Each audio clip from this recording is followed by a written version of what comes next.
Okay, let's talk today about the Monolith, the black slab in the movie 2001, A Space Odyssey. We're going to talk about what I believe it represents. And we'll see if I propose enough evidence to show that I'm correct. The first time the monolith appears in the movie, it it appears to a bunch of apes, and a little while later, one of the apes decides to start crushing the dead skull of a tapir with a bone after he remembers or it shows that the monolith is to some degree communicating with him or has communicated with him. I believe that the monolith represents. It could represent a lot of things. One of the first things that I ever thought it represented was death. To tell you the truth, it looked like a black casket, and a lot of the stuff surrounding it seem to represent either death or rebirth at the end of the movie. But I think that after we look at all the instances where it appears, we'll see that power is really a better representation of what it represents, and power construed in many different ways. Anyways, when he crushes the skull of the tapir that's dead, it's the power over. He's gained power from the monolith's tutoring over weapons. First of all, he has power over weapons, and power over physical death. Not bringing death, but actual just something is already dead. He doesn't use the bone, by the way, to crush some sort of plant or a rock or something like that. You notice he's crushing the skull of the desiccated skull or dried out skull of a tapir or some sort of animal. So that's the first time that the monolith dialogues with or has an influence on what the ape is doing. The second time, the ape actually crushes a live skull, and this is power. This displays power over living inferior animal. For whatever you want to call it, substance. Although the animals, the apes are seen eating vegetables before this event, and they don't seem to be very skinny. They seem to be in very good condition. So they could be kept on eating vegetables as they had been before with the tapirs, but after this they are of course eating the meat of the tapir. So they've become meat eaters. After this. And so this is a power over living inferior animals for subsistence, whether it's necessary or not. The third time he does it, he crushes the live skull of another ape over access to water, resources. This is the power over living equal species rather than an inferior species or a same species. He does this to an ape and eventually kills him. After he does that, he throws the bone up into the air, and the bone transforms through 2 million year evolution. You'd have to probably read the book to realize it. It just becomes, to most people who watch the movie, the bone becomes a spaceship. But if you read the book, and the book was heavily, even though it says it's written by Arthur C. Clarke, if you hear Arthur C. Clarke talk about writing the book 2001, he says that there was always a direct. He wrote it's interesting. The book was written during the movie, so he would get screenplay. He would be writing the book and the screenplay with Stanley Kubrick at the exact same time that the movie is being made. Arthur C. Clarke has confessed many times that the book is as much Stanley Kubrick's as it is his own. Um, the point is that if you read the book, that is not just merely a spaceship. It is a weapon platform in space, whether it's nuclear weapons or what have you. We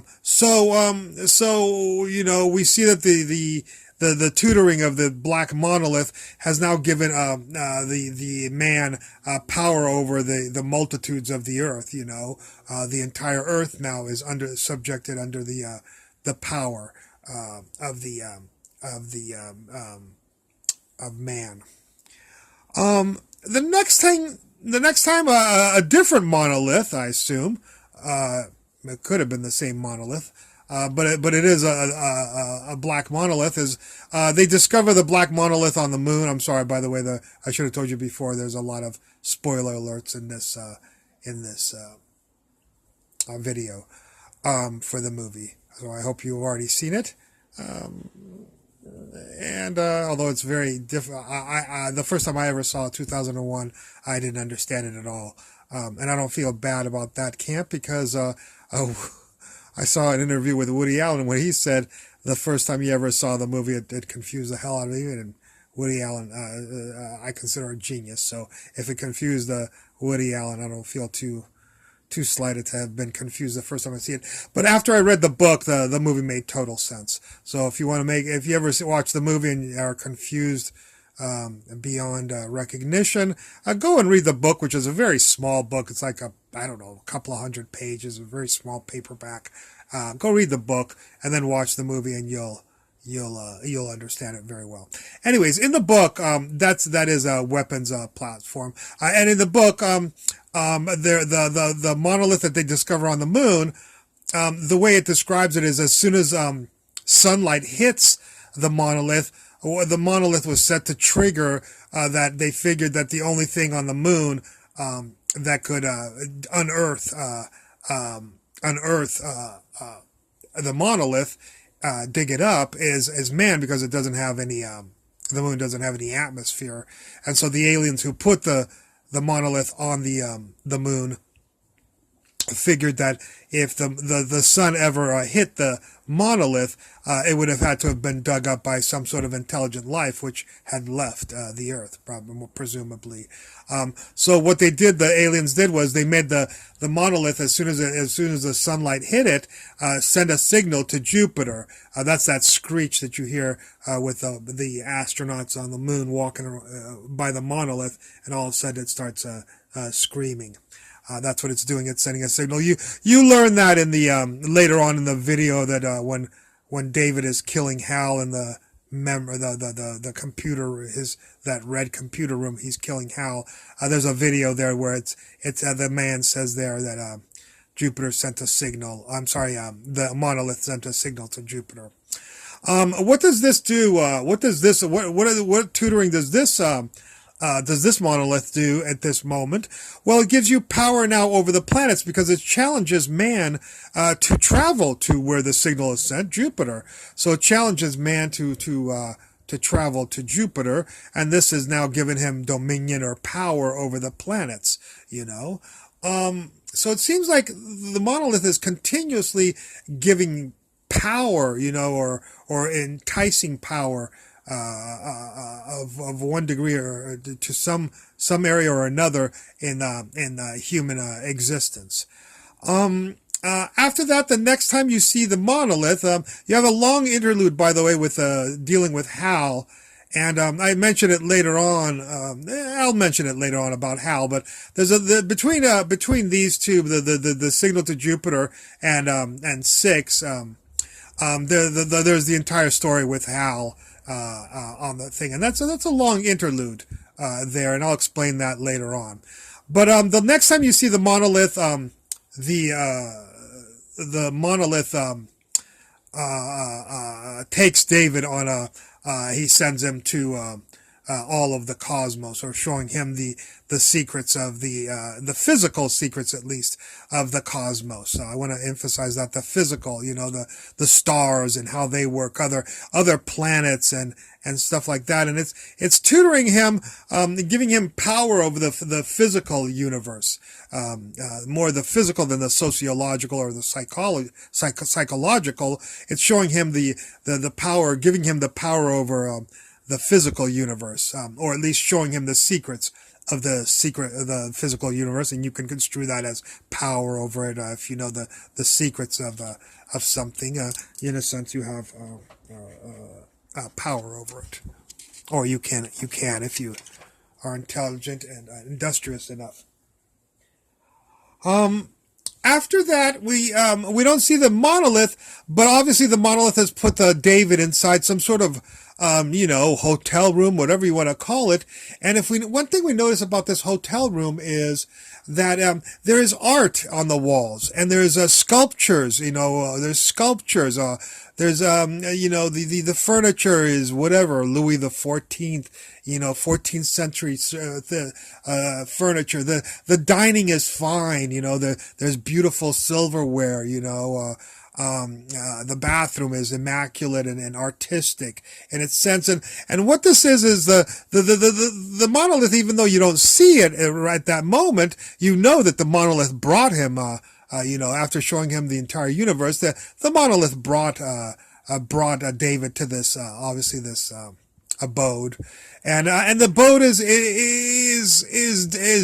dearth of any kind of technology. There is no technology. There's no radios or screens like the inside of the Discovery ship, the spaceship that took David there. It's the opposite of the spaceship that took David to Jupiter. And there's not one single technological feature in the thing, except maybe, the toilet or the bathtub, if there's a bathtub or sink in the bathroom. I can't remember if that's about the extent of technology. Otherwise, the room obviously is trying to emphasize art, an artistic sense, the sociological or maybe psychological aspects of human existence. It also is emphasizing the memories. David is looking, he's looking kind of into the future, at himself at different moments. He's in the bathroom and then he sees himself. He doesn't see another person, and he doesn't go over to the dining room table. He sees himself at the dining room table. It's almost like his memories are now in the future. They're not in the past. He's able to see the future, in a sense. In an absolute sense, he sees the future. And that is an aspect of the tutoring that is going on here, is that, not an artistic and sociological aspect to this room, but also the premonitional, tutoring is going on, where if we could see our future, we might be a lot wiser in the choices that we make in life. We might do things differently. We might have a wisdom, and that's what's coming up next. Is after all this, so this is to me this sequence. Even though the monolith isn't present, it is present in a sense. It's power over wisdom is what is going on here. Is the tutoring that the monolith is giving to David is power over wisdom. You can see now why I like the word power as a representative of the monolith's tutoring. Now you do see the monolith. Finally, you do see the monolith in the bedroom. The old man it looks like he's about to die in the bed. He's obviously very old. And he points towards the monolith, I guess implying that he would like to go into the monolith, in a sense. And the camera action the camera action, of course, implies that we are going into the monolith. We actually are going, actually for the second time. The first time, whatever. We're going into the monolith. And that into the monolith is my thing of my first impressions of it, that it was that it was death, that the monolith represented death, the old man died, and it represented birth, or rebirth, because of course the next scene is so to me, when you go into the monolith, when David goes into the monolith from the bed, this is power over the self. He has now taken control. He is the one who said he wanted to go into the monolith, whereas before, every single time before, the monolith had been dragging the humankind here and there. This time, mankind in a sense, and David, of course, made the choice to go into the monolith, to accept the monolith, and trust it. And this was, so this is a power over the self. You know what I mean? Somebody else is not controlling you. You are making the decision, to go into the monolith and see what happens, and the rebirth is spiritual rebirth is what happens. And so the next shot, of course, is the Star Child returning to Earth. Notice he's returning to Earth. He's not returning to another planet. We've been shown 30 other planets and star systems in the acid trip scene before the hotel room scene. We were shown a lot of worlds, but no, David is not returned to some other planet or whatever. He's returned back to the Earth, and there's a reason for that, and that's because all the tutoring that the black monolith gave him was for him to return, and there's the return of David from the Old Testament. That there's been a lot of people who've made that observation, and yeah, that might be why. Of course, this is an original screenplay. The story was just made up by Stanley Kubrick and Arthur C. Clarke, and if you listen to Arthur C. Clarke, much more of a degree of Stanley Kubrick. Clarke almost felt like he was just transcribing a very expertisely, a great writer, of course, Arthur C. Clarke is, but he was almost transcribing the music that Stanley Kubrick was composing as far as the screenplay of 2001.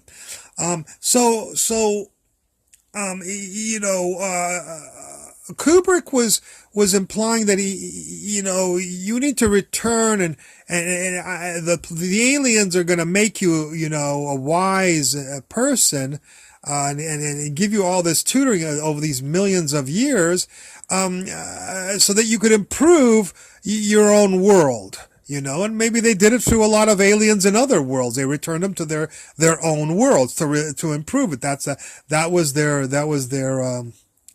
objective of all the tutoring of all the lives throughout the universe. Not just the Earth, is the implication. And so, one thing that happens also if you read the book that is not in the movie. There's a couple of things that are not in the movie, just to show you that Stanley Kubrick did have his limits. Originally they had wanted not to go to Jupiter, but to go to Saturn. They wanted Saturn to be the planet they went to. But from what I heard, apparently the special effects department and Stanley Kubrick, because he won the Academy Award for special effects, they couldn't get the rings around Jupiter to work out, in a realistic manner. So they decided to drop the Jupiter as the planet and went with I'm sorry, they couldn't get the rings around Saturn to work out, not Jupiter. Sorry about that. They couldn't get the rings around Saturn to work out realistically, and so they decided to change the location to Jupiter, as far as the planet that the Discovery ship would go to. So that was one limitation. One thing that was left that was in the book but is not in the movie, and I'm not sure why. There may be multiple reasons. I'll talk about it later after I discuss it. In the book, when the Star Child comes back to Earth, a nuclear weapon in space is about to go detonate on the Earth or something. And it says that the Star Child waves his hand and basically blows up the nuclear weapon in space, so it doesn't cause World War III or whatever. So that's in the book. Whether that may have been, Kubrick loves things to be subtle. He doesn't like. Although there are many scenes that are very not subtle in a lot of Kubrick's movies. But having the Star Child actually move and wave his hand and show that he was destroying a nuclear weapon that was about to go back to Earth to start a war, either was too complicated. There's the 2001 had to be, I think 20 minutes was edited out of it because the studio said, I forgot a little A here. I'm reading my little thing here. They edited 21 minutes out of it. So putting a nuclear war and this and that might have been a little bit too much, and as well as it might have been a little bit not subtle enough for Kubrick to put in. But he did allow Arthur C. Clarke to keep it in the book, so that's kind of interesting that he did that. And the point of that is that Kubrick had already made 3 war movies. Before 2001, he made Paths of Glory, Spartacus, and Doctor Strangelove. And if you watch any of those 3 movies, you'll realize that his record on war is very clear. He's anti-war. And if you don't believe that, go watch the war movie he made after 2001, which was Full Metal Jacket, and you can see that definitely he was a man who was opposed to war. And feared with the introduction of nuclear weapons to the world, he feared the extent that war could reach in destroying the entire a sizable amount of the human population.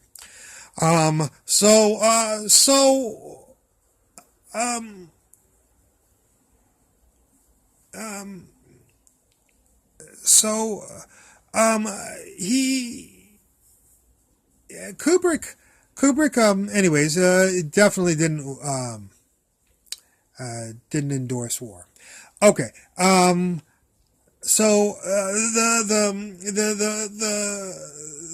power that was exemplified by this is the power over the wisdom of using weapons and the wisdom of peace. That was the power that was introduced by the last scene with the Star Child, whether it's in the book or implied in the movie, if you can glean that off the movie. It's funny that the first power that was given to the thing is the power over weapons, something that can destroy was the first one right here. So we've come full circle. Kubrick has come full circle again, if you read the book, to realize that now we have the power over the wisdom of using weapons rather than just using weapons for our primal needs. Okay, one thing I wanted to mention about Hal is, also this is the power with wisdom is the point here. And then the thing about Hal, a lot of people might say, well, what was the deal with the 1 hour bit with Hal and there's an hour of Hal in the middle. What would that represent? I think that if you think about all this power that was given to mankind by the Monolith, the last thing it did was give him the power of wisdom, and what Hal represents, why you have that hour interlude with Hal in the movie, is because Kubrick is trying to show you Hal represents power without wisdom. He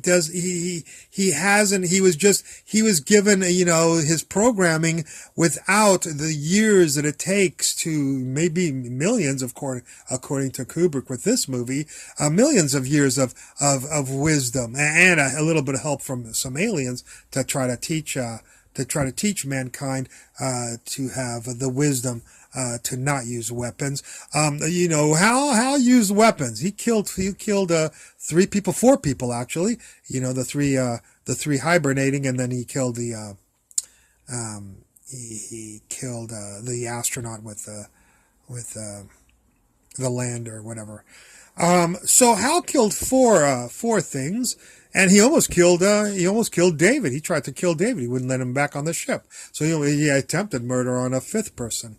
So we're seeing Hal represents power without wisdom, and that's a representation. They say he's almost human.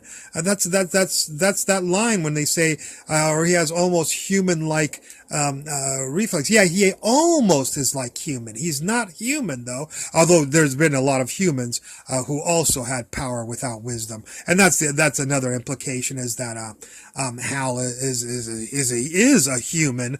The humans that we've had throughout history who haven't had the wisdom to not bring about wars and destruction. All right, well, that's my take on the mystery of the monolith in 2001. I hope you enjoyed this video, and I look forward to any comments at the bottom. Thank you for watching.